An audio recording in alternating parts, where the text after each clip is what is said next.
welcome to this Upgrade Your Sound product showcase. My name is Kurt Witt with Music and Arts. Really excited to spend some time talking about Yamaha Step Up Trumpets. We've got a couple of special guests joining us from Yamaha, my good friends John Goldman and Chris Dolson. They're here to discuss a couple of key models, share some unique insights about what makes Yamaha trumpets special, and of course, answer any questions that might come up during the presentation. At the bottom of your screen, you can see some Q&A functionality. So at any point during the session, you can post a question. Somebody will be available to answer it, either by chat or we may post some questions to our panel of experts. Also during this product showcase, I've got a couple of group polls that I'll launch. I'd love to get some feedback from our attendees on a couple of different topics that we can share with our guest presenters. So Yamaha trumpets are incredibly popular among students and teachers. We're going to dive in depth on three particular models and hear from these experts why Yamaha is a great choice for the advancing trumpet player looking for a better instrument. So welcome to John and Chris, and take it away.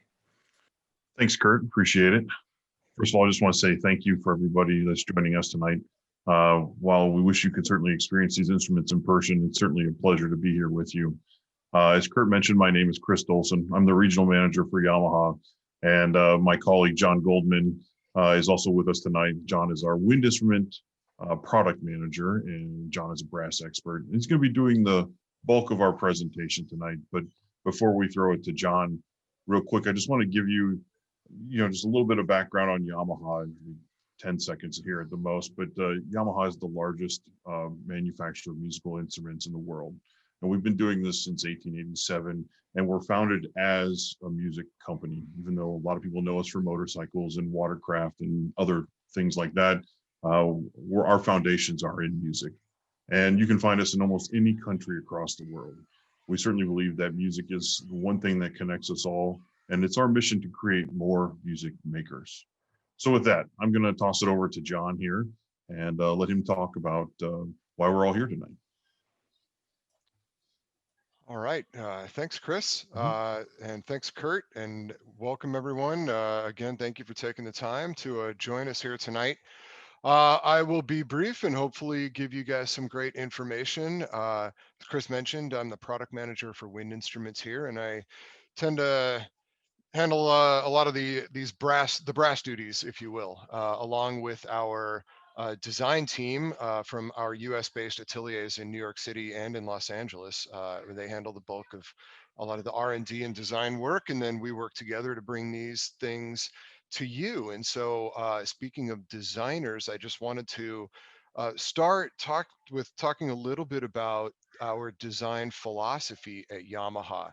And we cover really four key bullets that when we talk about our approach to designing instruments at Yamaha. And the first one, especially on the brass side, this is a term that our designers talk about a lot here in the US. It's chasing the sound.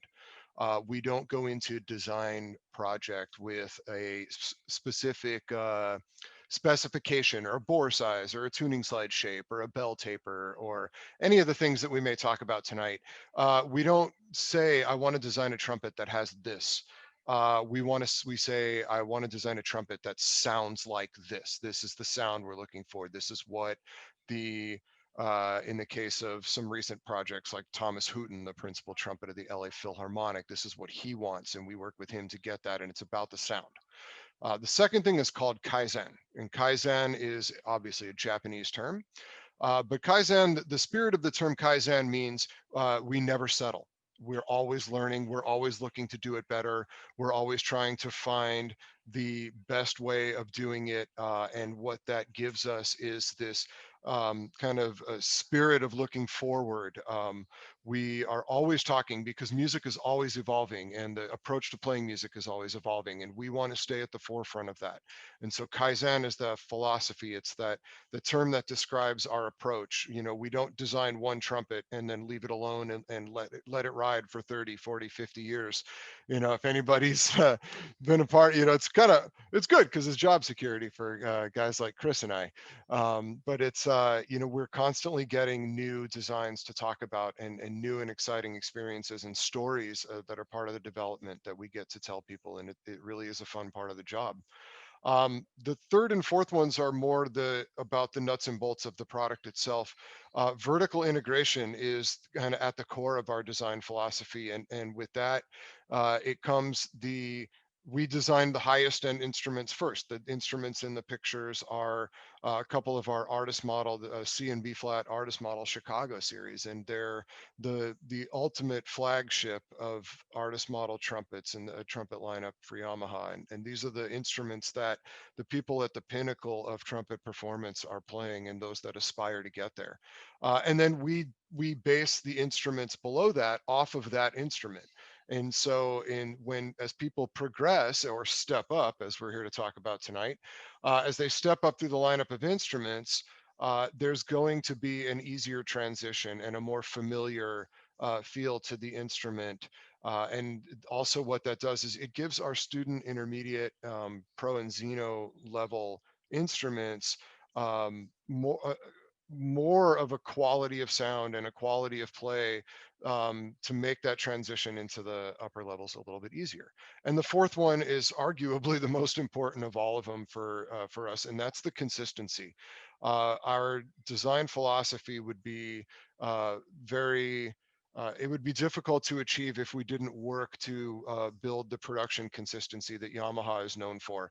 Part of the cool thing about that being so important to us is, you can go to one music and arts location and you can try a 4335 GS2 there, or an 8335 RS. We'll get into the model numbers here in a minute, but you can try one there.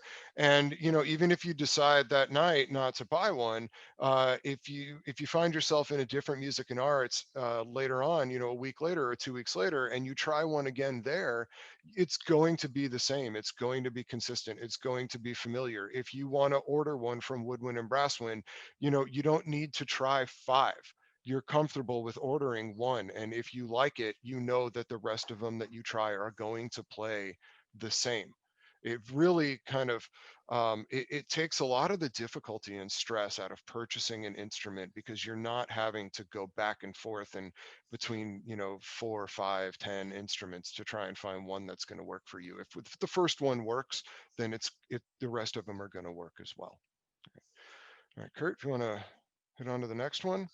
So the the real main flagship of the lineup of Yamaha trumpets, we talked about the Xeno artist models, but the main lineup, and the one that really speaks to the broadest market, especially with people that are stepping up through their musical journey, is the Xeno line. And our tagline for that is innovation that inspires.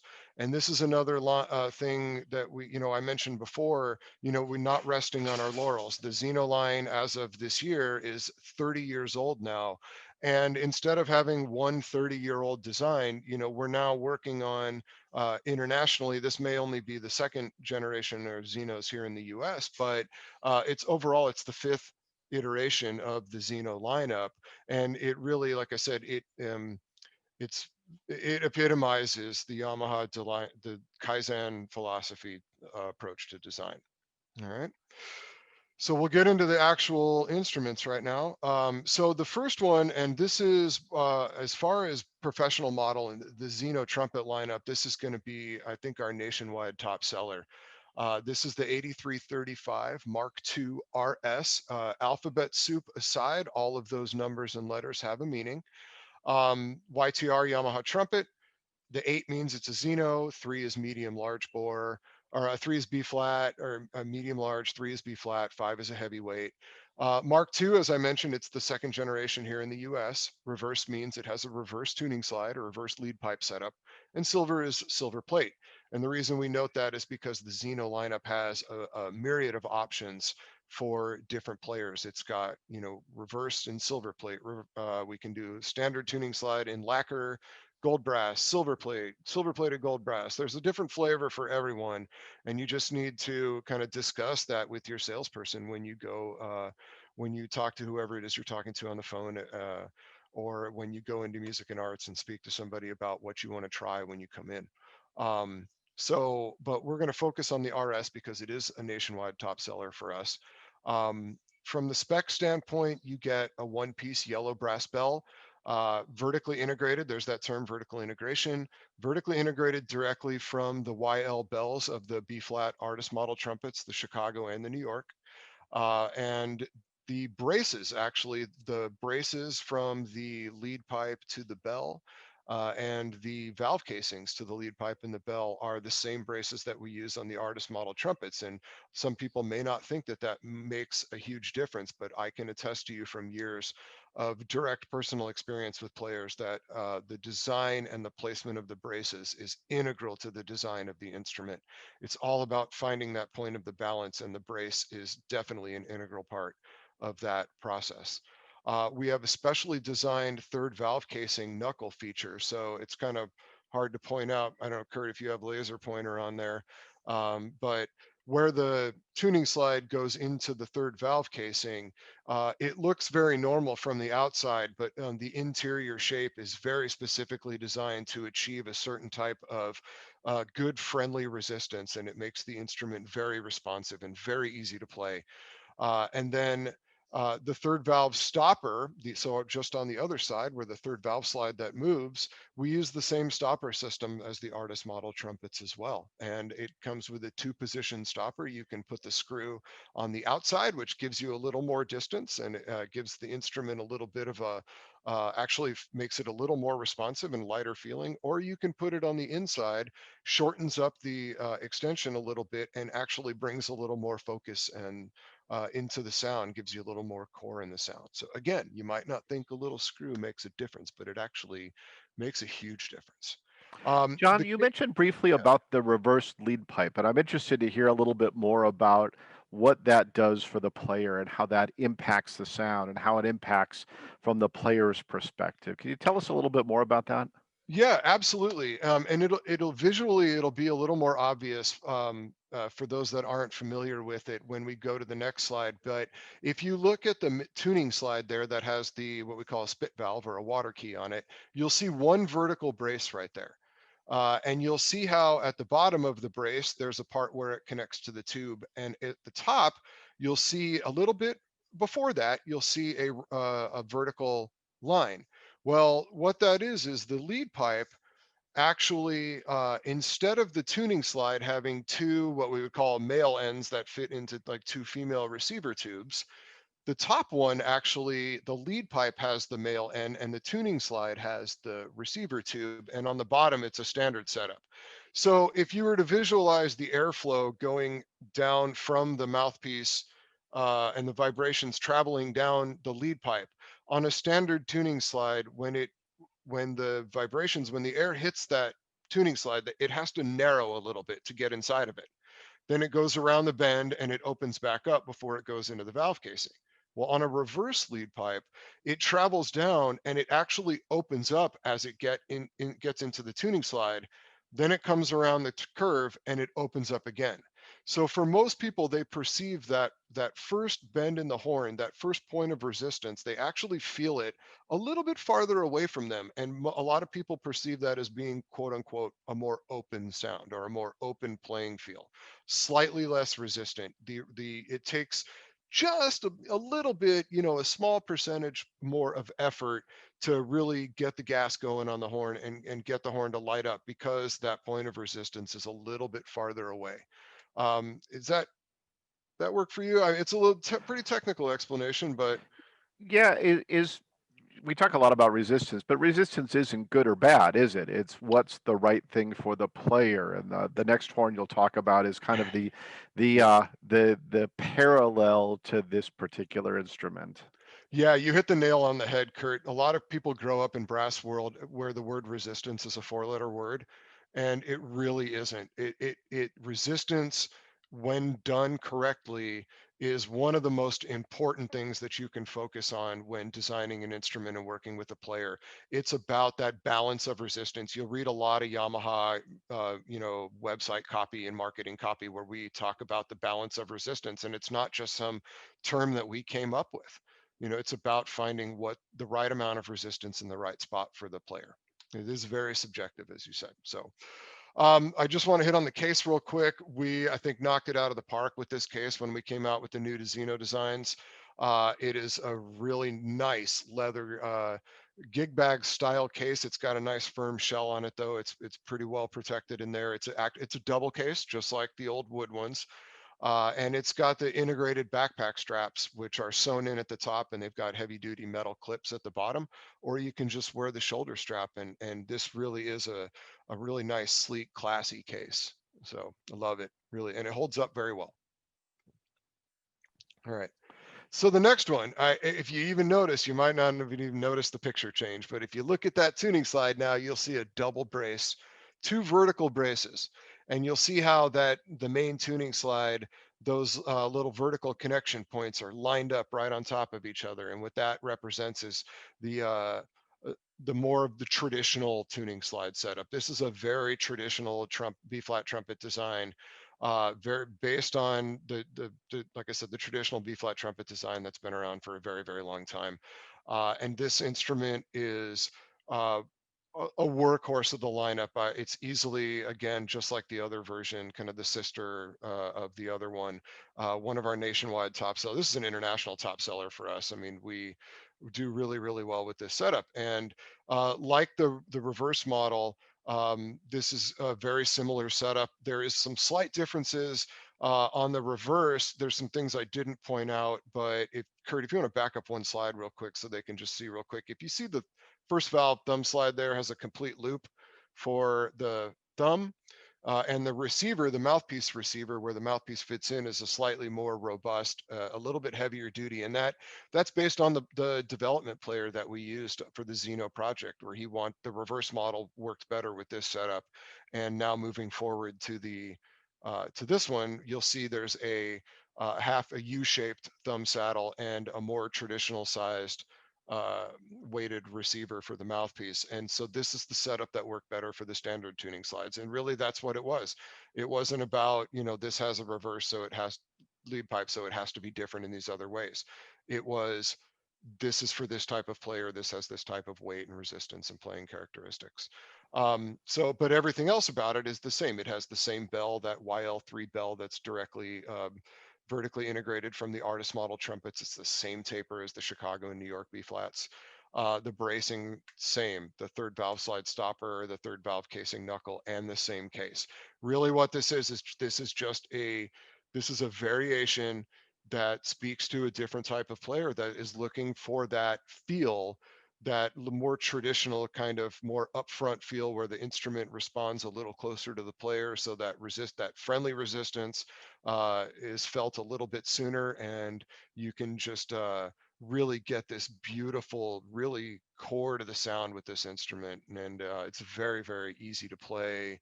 I don't know, I could go on and on and on. But John, one of the common questions I get asked a lot is what does the word Xeno mean in this reference? So the Xeno line of trumpets is the flagship model, but it actually has a kind of a cool story behind it, doesn't it? it does, it does. So Xeno means foreign. It's Greek for foreign. It's where like the term xenophobic comes from, and so that's where you'd hear that. But Xeno, and what that means in terms for Yamaha, how we use the word foreign is mainly in how the approach to designing the Xeno lineup as a flagship professional trumpet was completely the opposite of how we had done it before that. And most people don't know that when Yamaha began working on professional trumpets and trying to become professional trumpet makers as a company, we consulted and we worked very hand in hand with Reynold Schilke of the Schilke trumpet brand. And but Schilke's design philosophies were very specific in terms of how the instrument played, what type of resistance. He preferred very little to none. The instruments were extremely open and very responsive and created a very particular type of sound. While the Xeno line was going definitely for especially on the B flat and C side, we're going for a much more orchestral trumpet sound and a more American style orchestral trumpet sound, or I'm sorry, a more trumpet sound, orchestral trumpet sound that spoke to a broader international market. And so there needed to be a little more resistance closer to the player, a little more density and core to the sound, much more focus, and much more stability to the slotting of the notes, and as far as the scale of intonation. So this was, as I said, it was a 180 departure towards how we approached professional trumpet design when working with Schilke. So the word foreign was appropriate for this project, and it stuck, and it's been, it's now one of the most commonly known sub brands in brass design.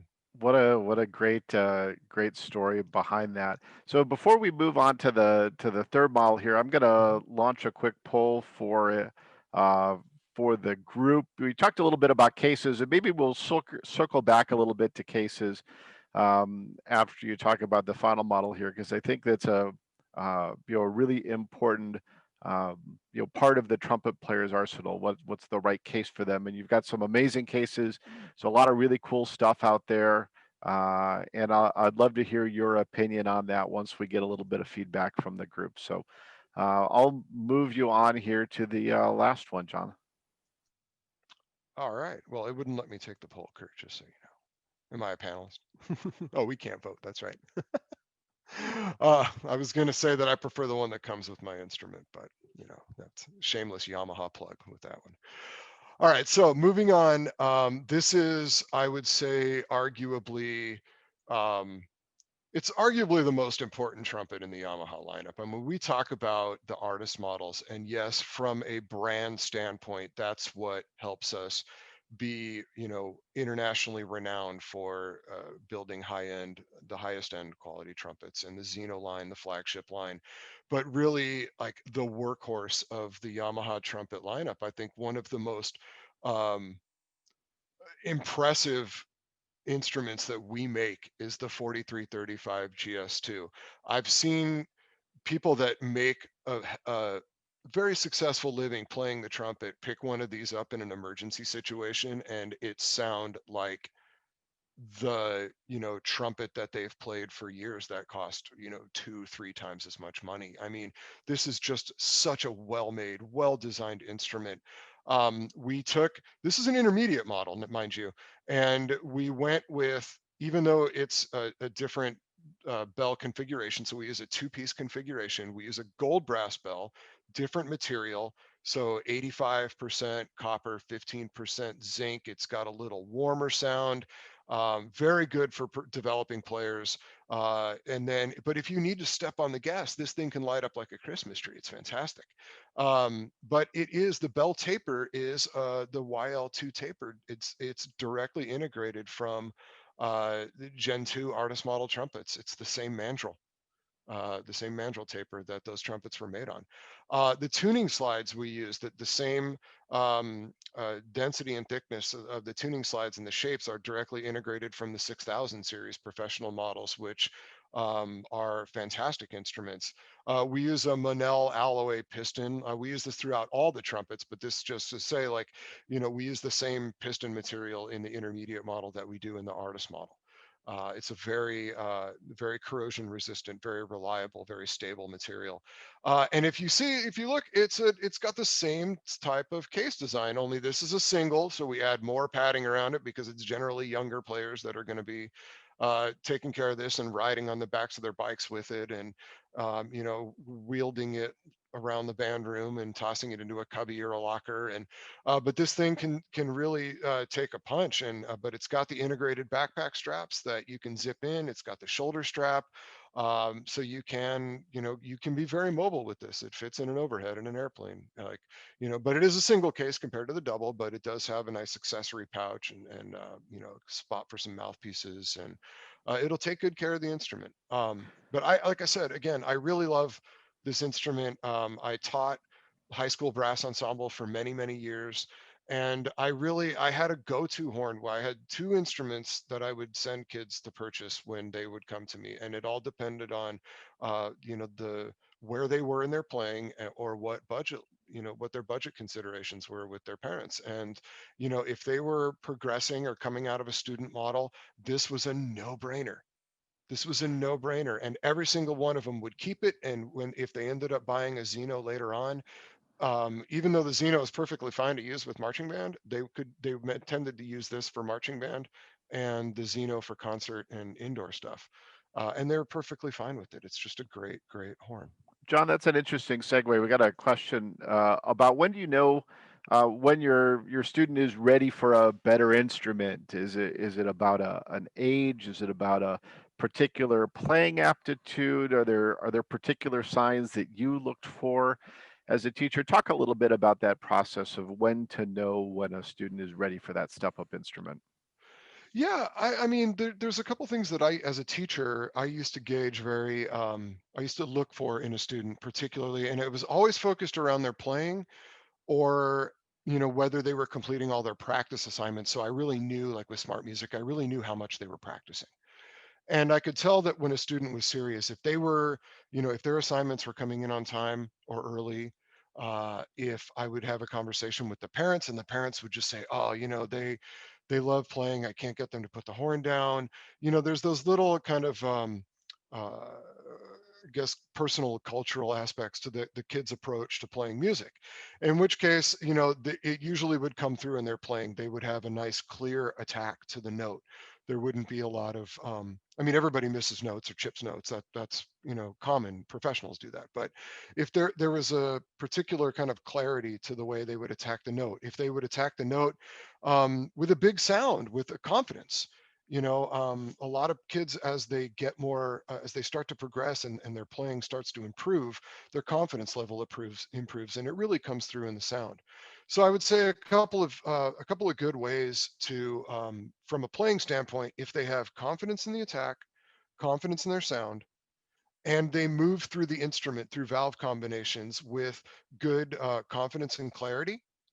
A lot of kids, if they're unsure about the movement in valves, they'll tend to get softer as they change notes, or the intonation, they'll be flat as they change a note, or they'll be sharp because they're kind of pinching to try and get a note out.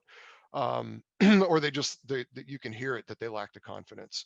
So I think those are the two things that I really would look for a lot, is kind of the confidence of how they approach the instrument, um, the actual sound of what they're doing, if there's clarity to the movement between notes and confidence in the attack.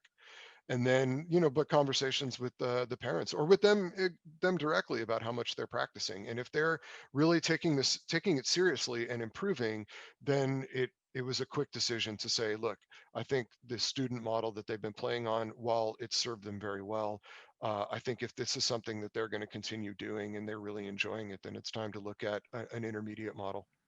That's We great call the feedback. music store. That's Yeah. great feedback, John.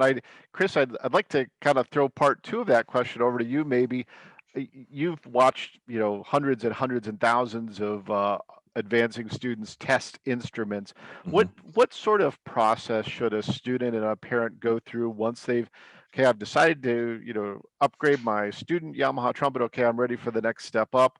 I go into the store. What do I do? Do I play high and loud and fast? Do I play the hardest thing I can? What's the right way to go about testing a new instrument? Sure. I think that process is a little different for everyone, but the important thing is to have a process and then to replicate it on every instrument you try. So I think where we see students find a lot of success with this is that if they're coming to the store and they have a selection of instruments to try, that hopefully they're bringing the instrument that they are currently using, because that's kind of ground zero. That gives them a point to get back to, and play on that for a second, get used to how it feels and how it sounds, and then work in your first selection. And have some sort of process. Maybe it's a couple of scales, it's some long tones, it's just trying to get used to how the instrument sounds and feels, and then you'll probably notice a difference right away. And then a being back and forth between your current instrument and the one you're trying, and then when you kind of are have an idea of what that sounds like, then you can kind of work some other instruments into the fold. But again, everybody should have some sort of process, and the important thing is to kind of replicate that on every single one you try, and really give it some time, not just 4 or 5 notes and then make a selection. Really make sure that you're putting the instrument through the paces. And I'm sure that if a student doesn't know what those paces are, that their private teacher or the band director can certainly help them out. In many cases, the store salesperson is also usually a very good musician and can also give them some suggestions there. Yeah, great feedback. Of course, the store salesperson oftentimes does have a trained set of ears, and Mhm. frankly, is completely unbiased. Yeah, They can absolutely. provide a very objective listening to. Okay, this is what I hear, Mhm. and I think that's often often a great advantage. What other follow-up questions? We had another question from the audience here about there really isn't necessarily a linear step up process. You can move from a student instrument to a Xeno series, or a student to an intermediate model, then an intermediate model to a Xeno series, or a student instrument to an artist model instrument. There is real no linear level, but there are many different price points, feature sets that you can Correct. get to, right? What do you commonly see, John, in that progression through instruments? Yeah, I think it varies. The two scenarios that you actually mentioned as examples are the two I see the most. Some players, they will jump straight from a student model to a Xeno. And it happens quite often. I think, there's a lot of factors that go into that decision. Maybe where other people at the time, where other people would move into an intermediate model, maybe the student or the player is kind of unsure of where they want to be in the future, and maybe like the parents don't want to invest in an intermediate model at that time because they're unsure if the student is going to stick with it. And that's very, very common. There's no, like Kurt said, there's no set rule that has to be applied when stepping up through. It's all about where you're at as a player. And 2 years, 3 years down the road after that, if let's say you've got a student who's graduating high school, and um, when they were thinking about an intermediate model, 2 years before, the year before that, 2 years before, 3 years before, whenever, maybe they weren't taking it seriously. Maybe they were just doing it for fun, and maybe it's some kind of switch flipped during those next couple of years, and they decided, no, I really want to do this. I'm going to go on and I'm going to want to major in music. And, so at that point, it's like getting an intermediate model probably wouldn't be the best decision. At that point, if they're, practicing and a private teacher and, just going after it, the best decision may be to move them into a Xeno or directly into an artist model, depending on what their goals are at the time. So yeah, I hope that helps answer, support your. I've got one more quick question. Since we've got kind of the experts here on all things Yamaha trumpets, what are some common other accessory items that somebody might want to consider when you're buying a step-up trumpet? You've got lots of Yamaha's got lots of valve oil, got a cool product in the silent brass, all sorts of Yeah. things. What other accessories should that advancing trumpet player consider, John?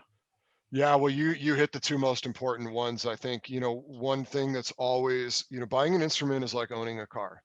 And so going from a student model to an intermediate model, there's a good life lessons that you can start teaching, younger kids and middle school and high school age kids right away about how to take care of things that are of higher value. And valve oil is one of the prime things. And we make, like you mentioned, we do make kind of a range of valve oils. Um, we even have, we actually 4 now. We actually sell the ultralight. We have ultralight, we have light, we have regular, and we have vintage, and it's all synthetic blend. And we've done, we went through years of actual testing on this product to see how it reacted with water, with ionized water, deionized water, tap water. Like we to create formulas that are the best for not just our instruments, but any instruments on the market. We didn't really get into some of the production things, but one of the production details and design details that Yamaha is really known for is what we call the tolerances. So the distance between the piston and the valve casing is very, very tight on a Yamaha. Well, old trumpets made 20, 30, 40, 50 years ago that may still play well, those instruments were, they weren't made with computer controlled machines. So the tolerances can be a little bit wider. The gap can be a little bit wider. They might be a little leaky. So we have a vintage valve oil that's a heavier viscosity. That's a common term in automotive world with motor oils, but it's a slightly thicker oil, and it's designed for those instruments to help that seal up a little bit better. But what I recommend mostly, especially on the Xeno line, and it'll work for pretty much any of our instruments, but either the regular or the light synthetic. But sometimes if you're in an environment where it gets really, really hot, so let's say summer in Texas, or summer here in California, summer in a lot of places. If you're going to be doing outdoor playing, you want to stay with either the light or even the ultralight valve oils, where if you're doing all indoor in a climate controlled, you could go with the regular and be just fine. And if you're in a place obviously that gets really, really cold, you want to use an appropriate, I think what it is what we've learned over the years about the chemical makeup of these things and how they react to the environment is it's not always best practice to use one valve oil all the time for everything. You want to have something that's going to put your instrument into optimal playing condition. So, and then the silent brass, jump to the silent brass. I mean, anybody can see me. I got the trombone one right here. This is arguably the greatest invention for not just players, but for roommates, for parents, for neighbors. When we went into development on this series of silent brass, the newest one, the thing we sold the designers when they came over from Japan was, first and foremost, it has to be an outstanding practice mute. It can't just be something that you shove in the bell so that it cuts off all the sound and nobody care, and nobody's ever going to use it. So if it doesn't play well, if it doesn't have good quality, a nice free blowing feel as far as practice mutes go, then it's not going to really work well.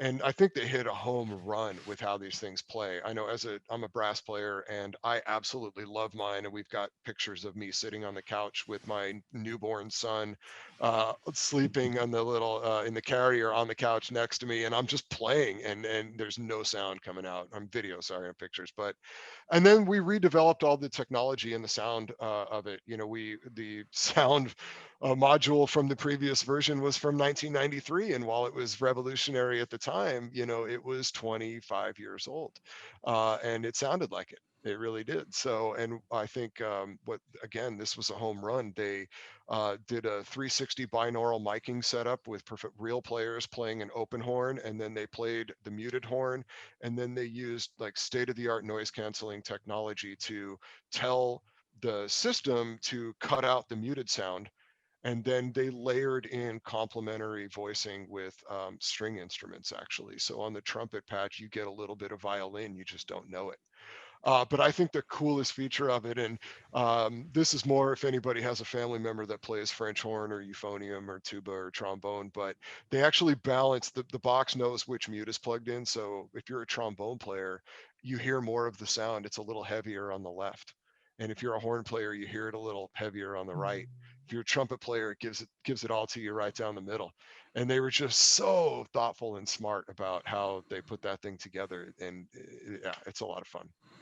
That's a typical clever Yamaha to think of the very last little detail to make the products absolutely outstanding. So, John and Chris, we got a visitor. Sorry. I really appreciate you guys taking time to join us for this product showcase at Yamaha Trumpets. I think everybody, will agree these instruments are among the top products in the market today, and just an excellent choice for all levels of players.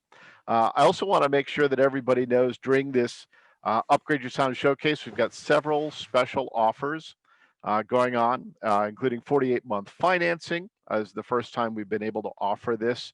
You can receive this special financing at any music and arts store or online through Woodwind and Brasswind. You'll receive a follow-up email with some of the details about this offer for in-stores, or go directly to woodwindbrasswind.com. You can choose financing, or we've got another great offer, 15% off instruments over $199. That'll run through the next week or so. You can check out more details at musicandarts.com or find your local store. If you have more questions, the showcase will extend through the weekend in stores. So a chance to visit your local store, speak with an instrument expert, learn about lessons, learn about repair, learn about all the great services we have to offer. Thanks again for joining this instrument showcase on Yamaha Trumpets.